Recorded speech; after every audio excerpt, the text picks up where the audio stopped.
രാജ്യദ്രോഹ കുറ്റം ആരോപിച്ച് ക്രിസ്ത്യാനിയായ ചെറുപ്പക്കാരനെ 5 വർഷത്തെ തടവ് ശിക്ഷയ്ക്ക് വിധിച്ച് ഇറാൻ സർക്കാർ.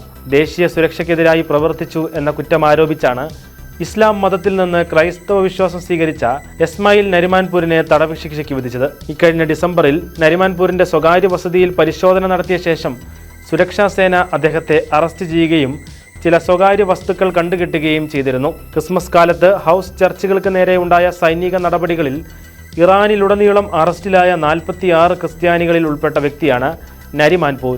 അദ്ദേഹത്തിൻ്റെ ഭാര്യയെയും സഹോദരനെയും കസ്റ്റഡിയിലെടുത്ത് ചോദ്യം ചെയ്തുവെങ്കിലും പ്രതിജ്ഞാബദ്ധത കത്തിൽ ഒപ്പിട്ട ശേഷം വിട്ടയച്ചിരുന്നു. 2021 ഏപ്രിൽ മാസത്തിൽ ക്രൈസ്തവ വിശ്വാസം സ്വീകരിച്ച ഏതാനും പേരോടൊപ്പം നരിമാനും അറസ്റ്റിലായിരുന്നു. ക്രിസ്ത്യൻ വിശ്വാസങ്ങളും പ്രവർത്തനങ്ങളും ഉപേക്ഷിക്കണമെന്ന കർശന വ്യവസ്ഥയിൽ നിർബന്ധിതമായി ഇസ്ലാമിക ക്ലാസുകളിൽ പങ്കെടുപ്പിച്ച ശേഷം അവരെ വിട്ടയച്ചു. അർമേനിയൻ, അസീറിയൻ ഭാഷകൾ സംസാരിക്കുന്ന ക്രിസ്ത്യൻ സമൂഹങ്ങളിൽ നിന്ന് വ്യത്യസ്തമായി നരിമാൻപൂരിനെ പോലുള്ള ഫാർസി സംസാരിക്കുന്ന ക്രിസ്ത്യാനികൾ ഗവൺമെന്റിന്റെ നോട്ടപ്പുള്ളികളാണ്.